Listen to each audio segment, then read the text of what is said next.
Are you ready to learn the truth about the most coveted jewelry of the 19th century? What today seems like a symbol of refined elegance once harbored a hidden chemical threat. Women of the Victorian era wore items every day whose composition now leaves modern scientists in awe.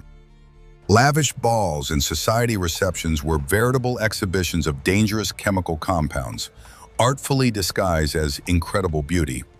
Jewelry masters used cutting-edge technology for their time, without giving the chemical composition of the substances they used a second thought. Watch the video to the end, and you'll learn how an ordinary green hairpin could have caused a real catastrophe in high society.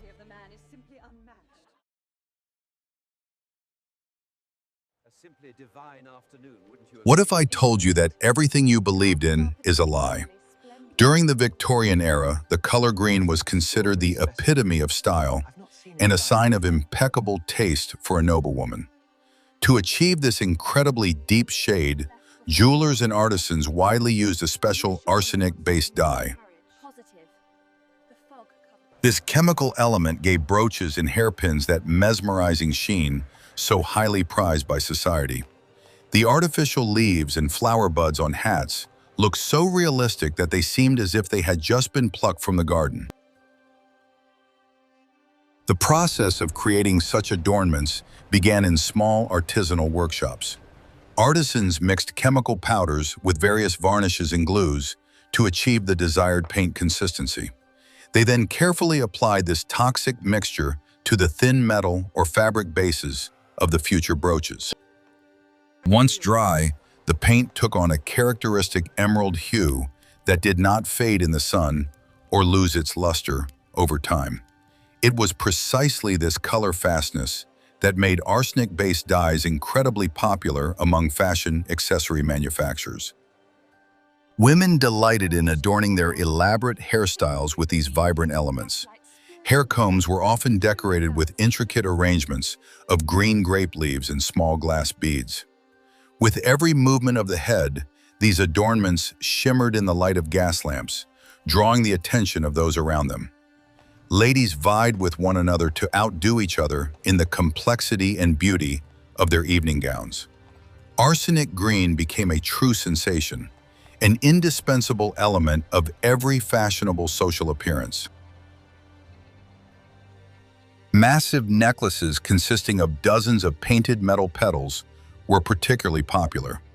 Each such piece was carefully polished before being coated with the hazardous green compound. Thanks to this preparation, the paint applied perfectly evenly, creating the flawless effect of real enamel. The weight of such a necklace could reach several hundred grams, making it quite noticeable around the neck. However, the beauty and status symbol of the jewelry made women put up with any physical discomfort.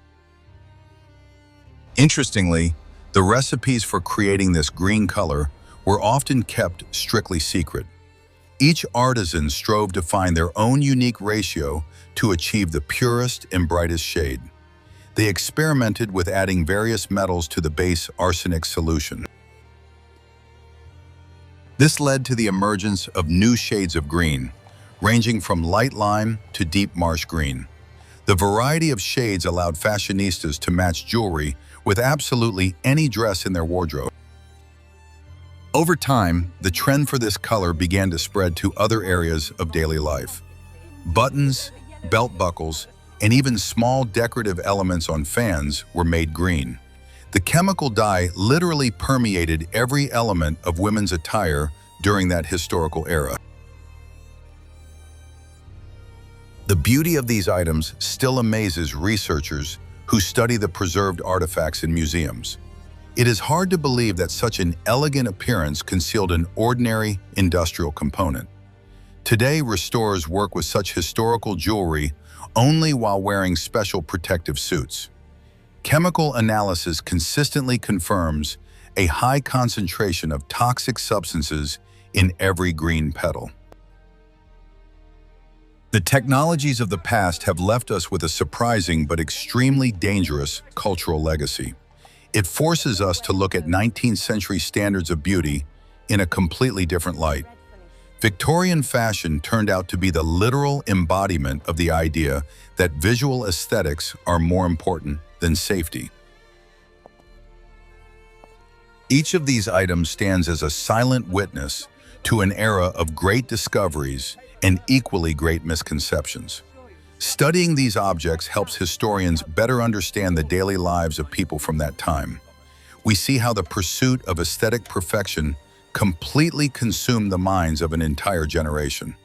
It would be very interesting to hear your perspective on these historical standards of beauty. What do you think about this strange fashion trend? Share your thoughts in the comments and be sure to subscribe to our channel.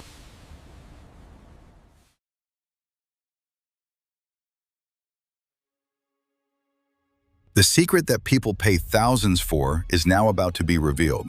During the Victorian era, jewelry with a striking mirror effect was immensely popular. To create this unique sheen, artisans used a dangerous amalgam made from pure mercury. This heavy liquid metal was applied to the inner surface of glass beads in extremely thin layers. Thanks to this technique, ordinary glass was instantly transformed into a perfect imitation of precious silver or pearls. The amalgamation process required incredible precision and care from the artisans. Cauldrons constantly bubbled in the workshops, where tin was mixed with liquid mercury until it reached a homogeneous consistency.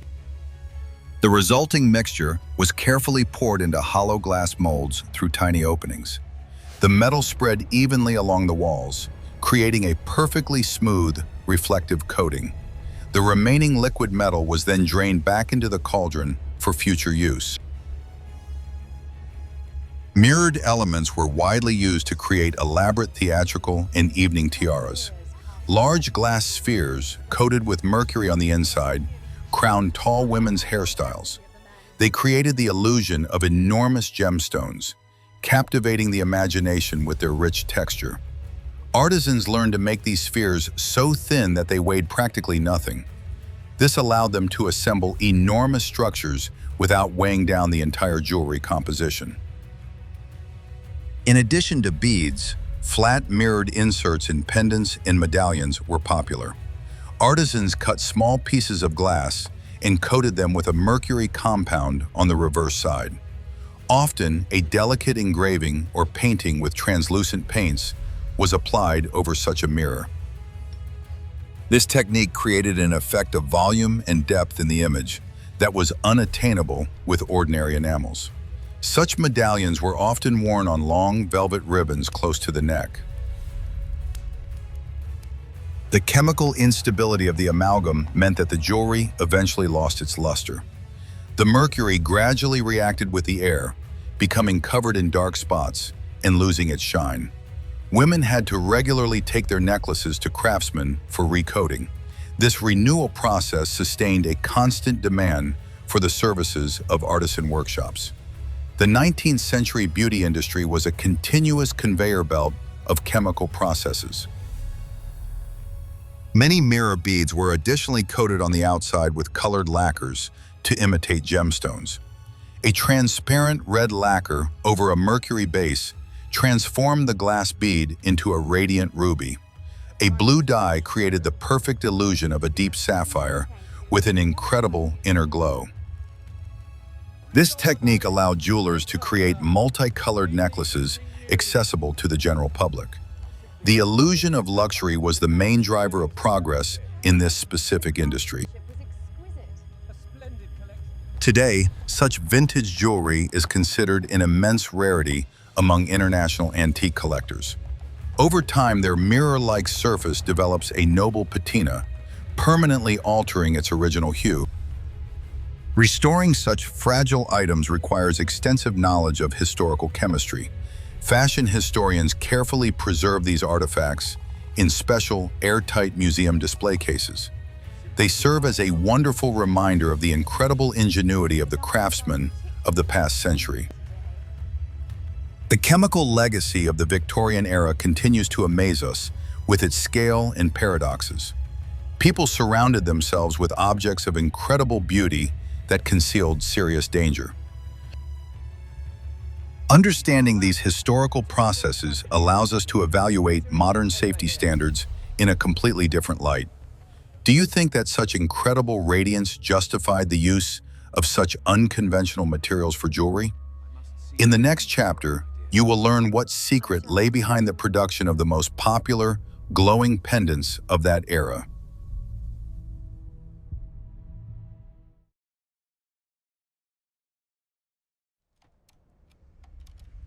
What I am about to show you is banned in 12 countries around the world today.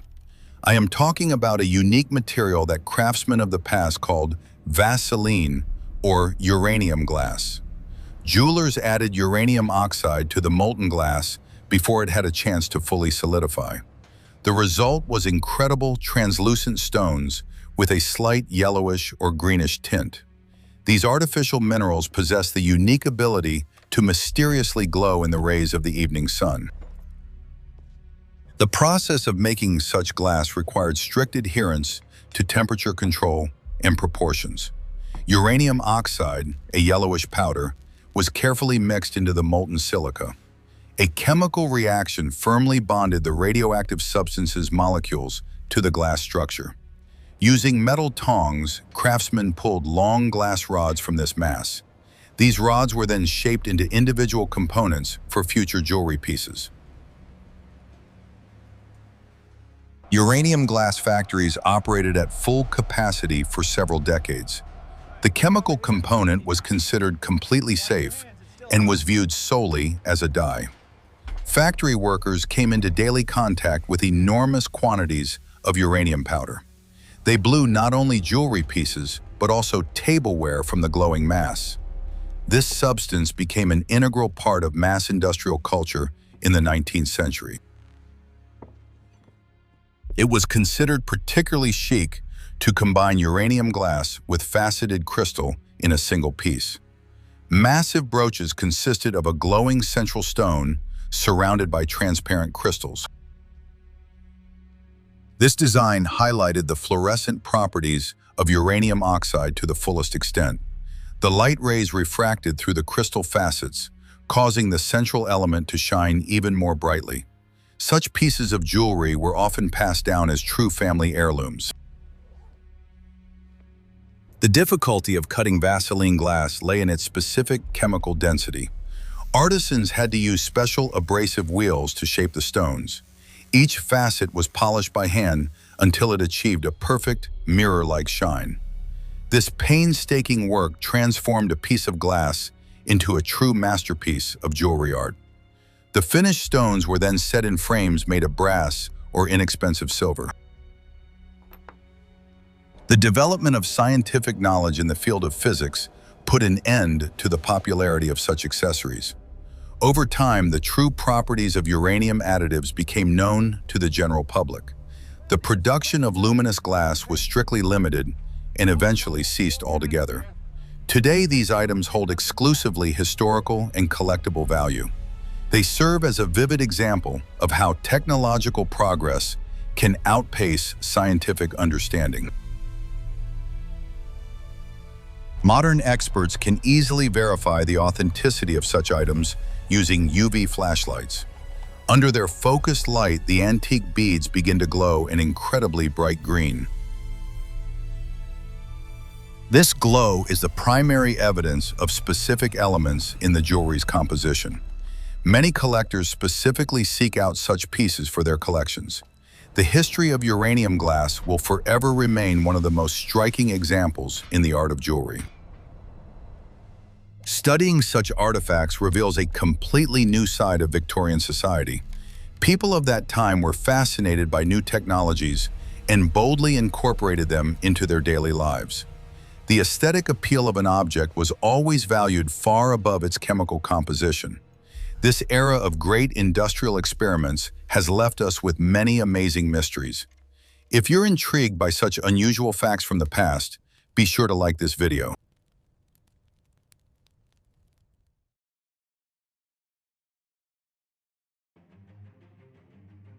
Are you ready for the shocking truth about the most sparkling stones of the 19th century?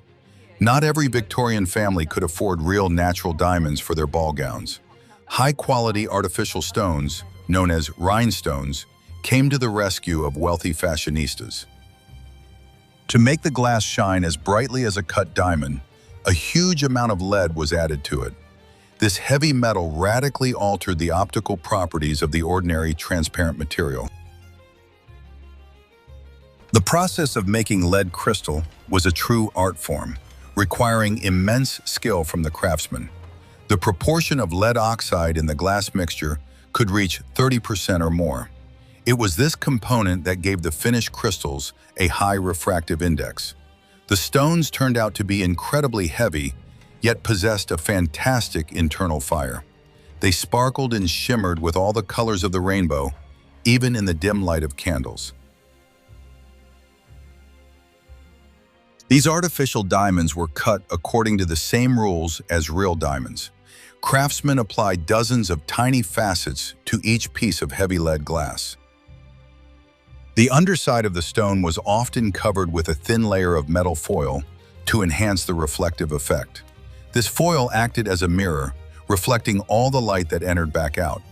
Thanks to this technology, it was practically impossible to distinguish a rhinestone from a diamond from a distance. Massive tiaras and necklaces, made entirely of lead crystal, became an indispensable part of evening fashion. Women wore kilograms of heavy glass, artfully set in intricate metal frames. The enormous weight of such jewelry often led to fatigue and pain in the neck area. However, for the sake of a dazzling glow, ladies were willing to endure these constant discomforts. Outward glamour took absolute priority over comfort in Victorian high society. The chemical properties of lead glass made it quite soft and susceptible to mechanical damage. The facets of such artificial stones could become worn and cloudy with frequent and careless use. Therefore, jewelers recommended storing these pieces in special boxes lined with soft velvet. Owners had to take care of their sparkling sets no less than they would real jewels. Caring for such accessories required constant attention and the utmost caution. The production of rhinestones reached incredible scales in numerous European factories. Entire manufacturing facilities were dedicated exclusively to melting and cutting heavy lead glass. Workers breathed in lead fumes in the hot workshops throughout their entire shift. Such working conditions were considered the absolute norm for the industrial era of the 19th century. The beauty of Victorian balls was created in the dusty and sweltering rooms of glass factories.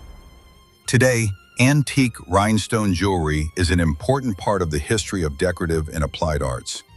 It vividly demonstrates the level of technological development and craftsmanship of 19th century artisans.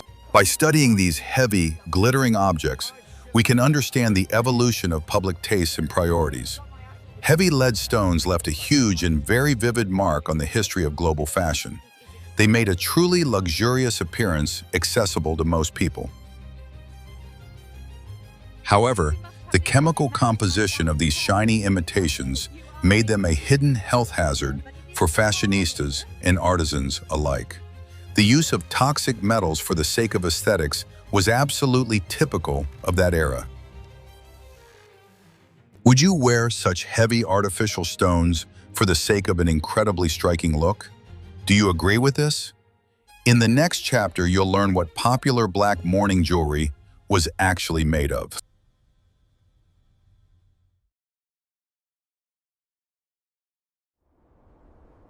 The Victorian era was famous for its strict rules regarding the wearing of mourning jewelry. Natural jet, a type of black coal, was considered the ideal material for this purpose. However, genuine jet was fragile, expensive, and difficult to machine for everyday use. To meet mass demand, manufacturers began using one of the first types of plastic. This revolutionary chemical material was unstable and extremely flammable, celluloid. The production of black celluloid allowed factories to mass-produce mourning brooches in huge quantities. The material melted easily and filled the most complex molds, reproducing the finest details of the carving. It was used to make massive medallions, heavy bracelets, and even links for long chains. When polished, celluloid was virtually indistinguishable from natural, expensive jet. It had the same deep black color and characteristic matte sheen in the light. The chemical composition of this early plastic harbored an incredible hidden danger. It was based on nitrocellulose, generously mixed with a huge amount of camphor. This mixture made the finished products prone to spontaneous combustion when exposed to intense heat. Even a hair comb left in direct sunlight could unexpectedly begin to melt and smoke. Proximity to the open flames of fireplaces made wearing such accessories an incredibly risky endeavor. Factory workers handled this material under constant risk. The molding process required heating the celluloid mass to a certain high temperature. The rooms were always filled with a pungent chemical smell of camphor that was impossible to get rid of. A single spark from a machine could trigger a massive fire throughout the entire factory. Despite this, the low cost of the material forced manufacturers to ignore every conceivable safety rule. Over time, celluloid jewelry began to emit specific gases and change its structure. Under the influence of humidity and air, the plastic became brittle and developed fine cracks. This chemical breakdown was accompanied by the release of corrosive vapors that could damage metal hardware. Often the pins and clasps on such brooches would completely rust due to exposure to these vapors.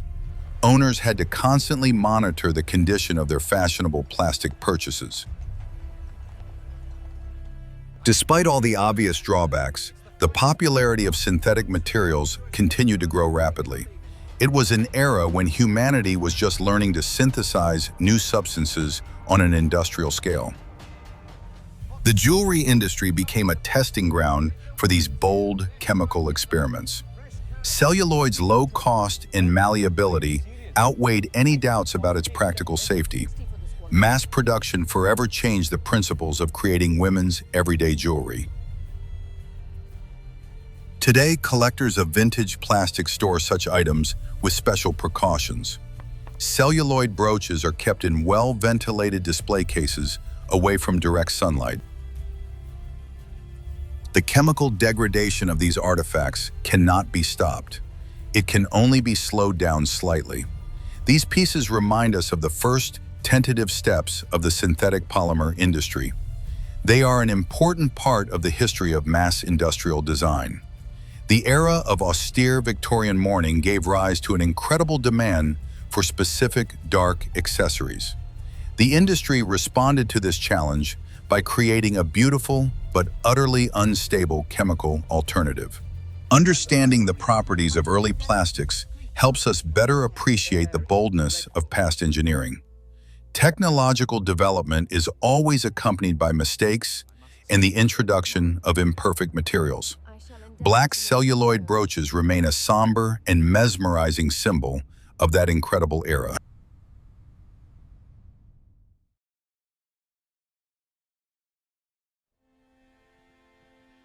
I discovered this by accident while carefully studying the recipes of old master jewelers. The art of creating hot enamel was considered one of the most difficult disciplines in the Victorian era.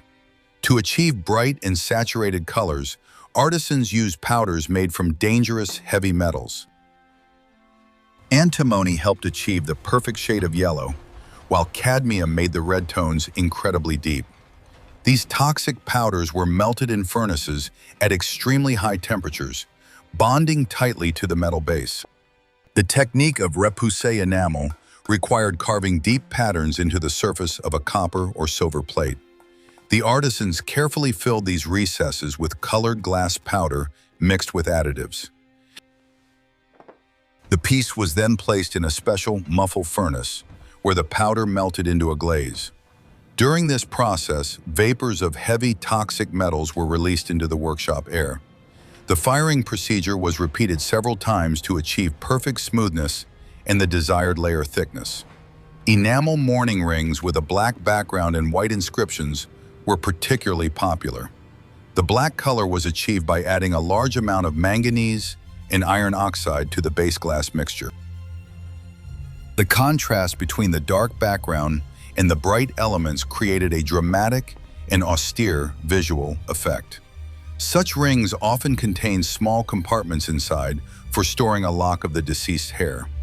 The combination of complex chemistry and sentimental traditions was the hallmark of Victorian jewelry style. The preparation of enamel powders was a separate and extremely hazardous stage of production. Pieces of colored alloy were ground by hand in agate mortars until they became a fine powder.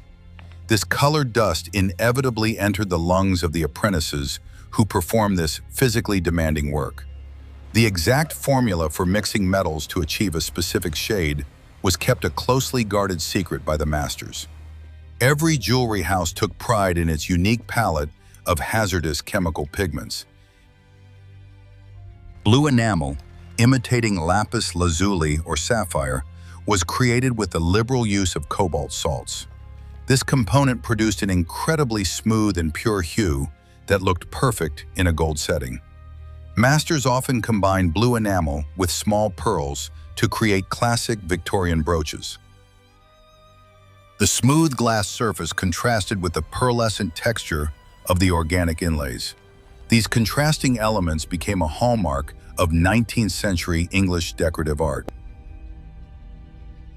Even the smallest buttons for men's vests were often adorned with intricate enamel miniatures. This delicate craftsmanship transformed a utilitarian garment into a standalone work of jewelry art. The enormous demand for such details kept dozens of hot furnaces running continuously in the artisanal districts. The beauty industry required the constant production of new batches of toxic glass alloys. The chemical hazard was reliably concealed behind the facade of a shiny, glossy finish. Today, such antique enamel brooches adorn the collections of the world's most famous museums. Their colors remain as vivid as they were on the day they were first fired a century ago. Heavy metals are securely sealed within the glass layer, preserving their historical beauty. Could you tell the difference between genuine antique enamel and a modern, safe imitation? In the next chapter, we'll discuss how artisans use corrosive acids to etch patterns onto metal.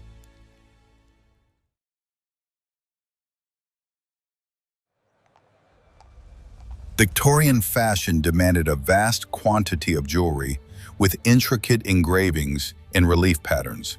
Hand-carving metal was incredibly expensive and took too much time for jewelers.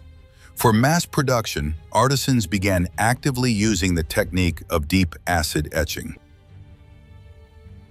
This chemical process allowed for the rapid application of intricate floral designs onto brass and copper. The use of corrosive reagents sparked a true revolution in the production of affordable, everyday jewelry. The process began by coating a smooth metal plate with a special acid-resistant varnish. Then, using a fine needle, the artisans scratched out the desired design, exposing the base metal. After that, the piece was completely immersed in a bath of concentrated nitric or sulfuric acid. The chemical solution literally etched away the unprotected areas of the metal, creating a deep, relief-like outline. The longer the plate remained in the solution, the more pronounced the final pattern became. The air in such etching workshops was saturated with caustic chemical fumes. The violent reactions in the acid baths were accompanied by the release of thick, yellowish smoke.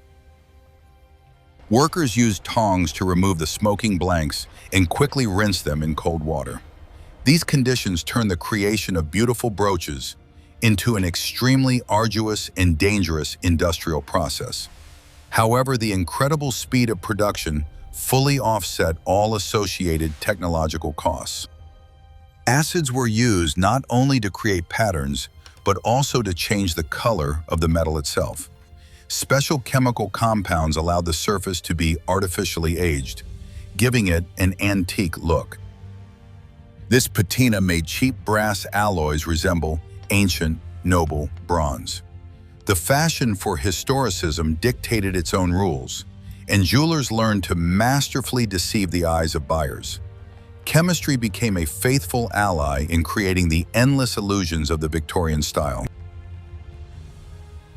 The use of corrosive substances required constant replacement of containers and tools in the workshop. The acid quickly corroded not only the metals being treated, but also all surrounding objects. Huge glass bottles of reagents stood directly on the craftsmen's wooden tables. The entire production cycle was imbued with the idea of subjugating nature to the needs of aesthetics.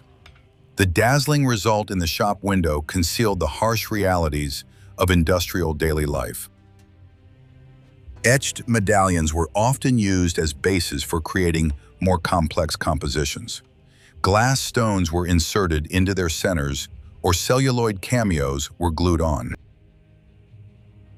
The contrast between the etched relief and the smooth inlay looked incredibly stylish and modern. These combined pieces became a symbol of the triumph of 19th century industrial technology. The availability of such items permanently changed the rules governing the composition of women's everyday wardrobes. The intricate patterns created using nitric acid have survived to this day in perfect condition. The deep relief remains intact even after a century of active use. Today, these items serve as excellent material for studying early industrial design technologies. They demonstrate how science and art merged within the walls of dusty workshops. Each such brooch bears traces of the violent chemical reactions of the past. Studying acid etching helps us grasp the scale of Victorian-era production. Millions of liters of corrosive chemicals were used solely to create fashion accessories. This fact perfectly illustrates society's obsession with outward splendor at the time. Chemical experiments forever changed the face of affordable jewelry. Etched metal became the foundation for an entire industry of mass-produced visual beauty.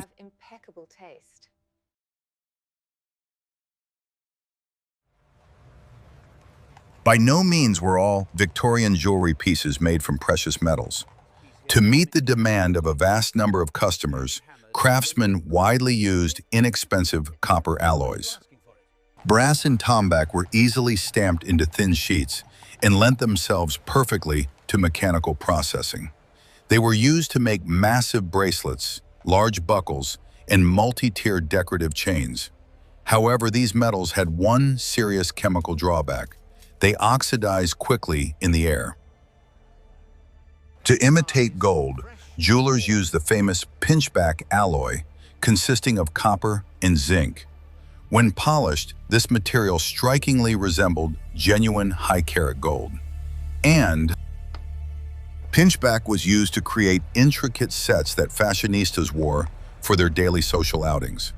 The problem was that upon contact with the skin, this alloy began to react aggressively. Human sweat triggered a chemical reaction, leading to the formation of a characteristic green coating. This green oxide layer, known as patina, contained toxic copper compounds. When worn constantly, the oxidized bracelets left dark, indelible streaks on the lady's wrists. Copper salts penetrated the pores, causing irritation and staining the skin unnatural colors. Despite this, women continued to wear cheap imitation gold every day. Removing the green tarnish became a mandatory part of a Victorian fashionista's daily morning routine. Cheap brass earrings, which were inserted directly into piercings, posed a particular problem. The oxidation of the metal inside the tissue led to constant discomfort and discoloration of the earlobe. Jewelers tried making the hooks from pure silver, leaving the main part brass. But even such measures did not prevent the diffusion of copper oxides during prolonged wear. The fashion for large, dangling earrings forced people to turn a blind eye to the physical properties of the base materials. The brass cleaning industry experienced an unprecedented boom during those years.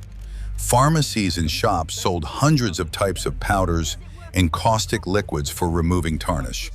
The process of caring for jewelry turned into a complex chemical ritual involving new reagents. Women spent hours polishing their favorite brooches to a perfect golden sheen. The illusion of wealth demanded a constant investment of time and physical effort. Intricate necklaces made of stamped copper were often adorned with colored glass inserts. The oxide forming beneath the glass could permanently ruin the appearance of the transparent stone. The metal blackened at the points where the prongs were attached, creating a rough outline around the artificial crystal. This forced artisans to devise new ways to set stones flush without gaps. The struggle against the natural chemistry of copper became a true driving force behind engineering innovation in the jewelry trade. Pinchback jewelry that has survived to this day often displays an incredible historical patina. Collectors value this green tarnish as proof of an antique item's authenticity. What Victorian ladies meticulously scrubbed off every day is now carefully preserved by restorers. Chemical processes have transformed cheap stamped metal into unique artifacts of a bygone era. Copper oxide has become an integral part of the historical charm of this affordable costume jewelry.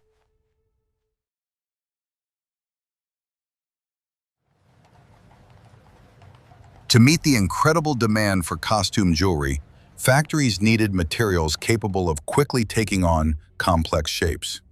Traditional methods of casting brass and bronze were too slow and required high temperatures. The ideal solution was to use tin-based alloys with a generous addition of toxic antimony. This heavy metal made the alloy incredibly fluid, allowing for the casting of the finest ornamental details. The material, known as Britannia or white metal, revolutionized the mass production of jewelry. Antimony gave the soft tin the necessary hardness and a characteristic silvery sheen. The alloy melted at relatively low temperatures, allowing for the use of inexpensive plaster or rubber molds. Factory workers could cast hundreds of identical, intricate brooch blanks in a single shift. The liquid metal perfectly filled the finest lines of the design engraved into the mold. The cooled pieces required virtually no additional hand finishing or complex polishing. A distinct metallic odor constantly hung in the white metal casting workshops. Workers breathed in fumes of tin, lead, and antimony for long hours of hard labor. No one cared about the toxicity of these alloys in light of their stunning technological efficiency. The speed of assembly line production became the primary measure of success for any jewelry manufacturer. The Victorian industry had finally shifted from individual craftsmanship to mass factory stamping. The heavy and incredibly ornate jewelry of the late Victorian period was made from antimony alloys. Huge belt buckles, massive cameo brooches, and thick chain links were cast from this material. The resulting pieces were heavy, which gave buyers a false sense of solidity and high value. The dark color of the oxidized white metal perfectly matched the gloomy aesthetic of the late 19th century. It was a time of intricate Gothic ornamentation and design solutions overloaded with details. Often, such castings served merely as a cheap base for subsequent silver plating or gold plating. A wafer-thin layer of precious metal was applied to the toxic base using an electroplating process. Externally, the finished product was indistinguishable from a genuine, expensive silver brooch. However, at the slightest damage to the coating, a dull and dangerous antimony alloy would become visible. This deceptive technology became the standard for most manufacturers of budget jewelry at the time. Decorative hat pins cast from white metal were extremely popular. Their tips were adorned with intricate sculptural miniatures in the form of flower buds or heraldic shields. These long pins pierced elaborate hairstyles, holding massive headdresses in place.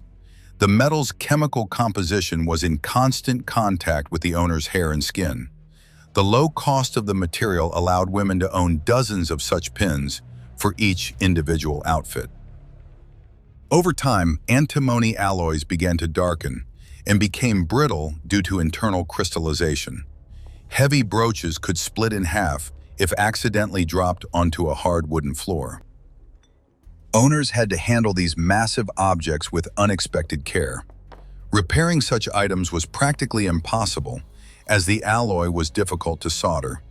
Damaged jewelry was simply thrown away, since its low cost made it easy to buy a replacement. The widespread use of Britannium made intricate sculptural forms accessible to the poorest segments of the population. Maids and factory workers could afford jewelry that replicated the designs of elite jewelry houses.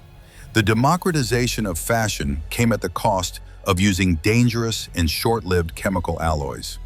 The aesthetics of the forms were copied flawlessly, but the quality of the materials left much to be desired.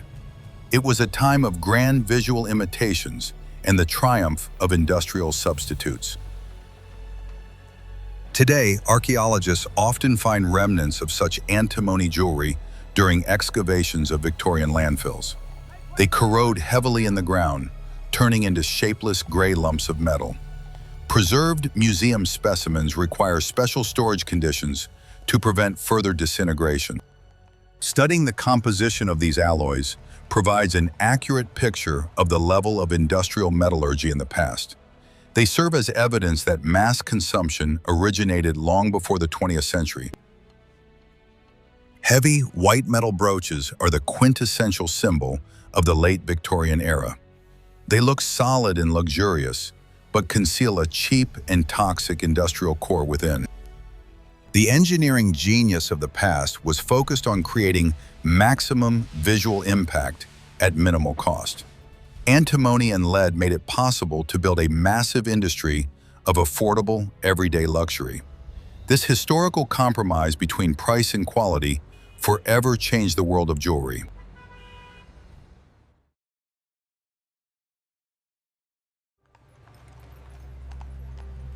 The late 19th century was marked by a widespread fascination with new chemical discoveries in the field of luminescence. The discovery and stabilization of phosphorus led to the creation of entirely new types of decorative accessories. Jewelers began using this luminous element to coat decorative pins and hairpins. In the dark, white phosphorus emitted an eerie yet mesmerizing cold greenish-white glow. This chemical marvel instantly became a sensation at evening social gatherings and theater premieres. The process of creating such glowing jewelry was fraught with incredible technical difficulties and risks. White phosphorus was extremely unstable and could spontaneously ignite upon contact with warm air.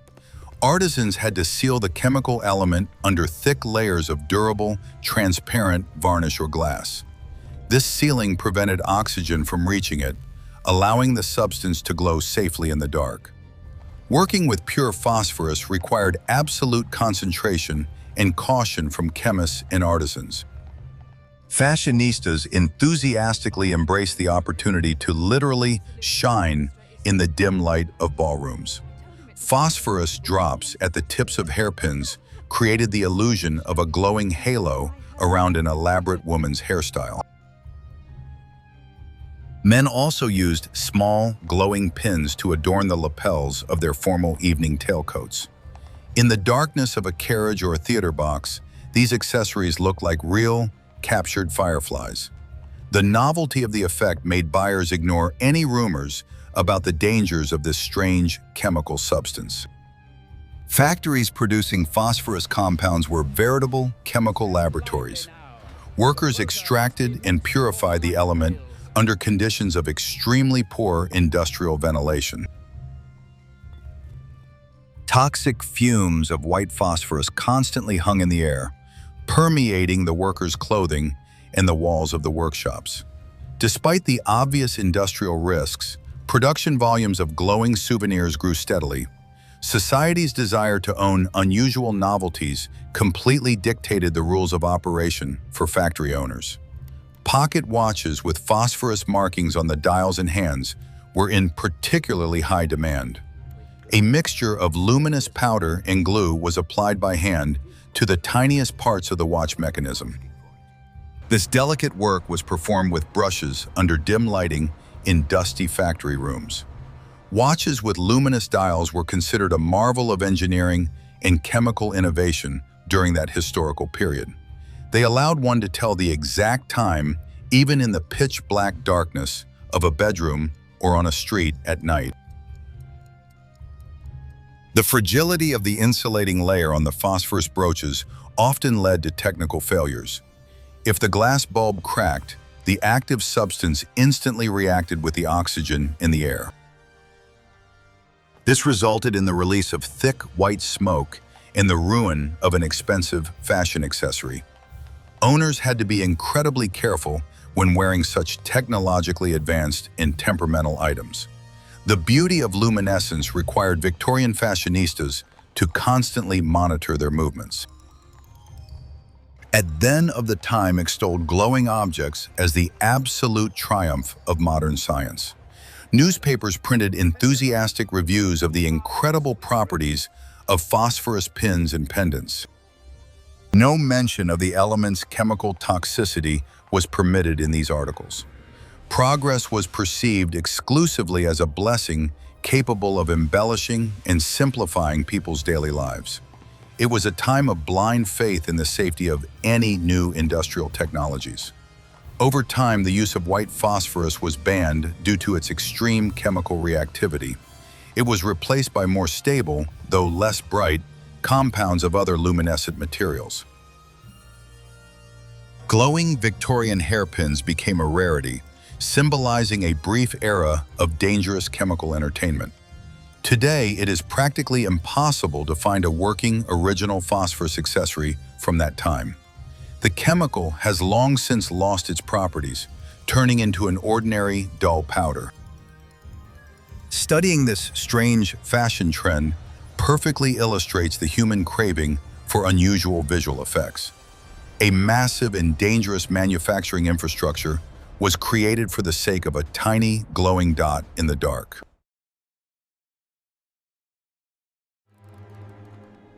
Chemistry became the primary tool for entertaining the bored upper class of the 19th century. Phosphorus pins remain a vivid example of how science catered to the most incredible whims of fashion. This chapter in the history of jewelry is filled with the mysterious glow of the chemical laboratories of the past. Our story about the hidden secrets of Victorian jewelry has come to its logical conclusion. We have seen that the pursuit of external beauty in the past was often accompanied by the use of extremely toxic materials. The chemical secrets of the old masters today amaze us and make us reflect on the price of fashion trends. Let us know in the comments what other historical topics and manufacturing mysteries you'd like to see in our next videos. Be sure to subscribe to our channel so you don't miss new, fascinating investigations into the hidden secrets of the past.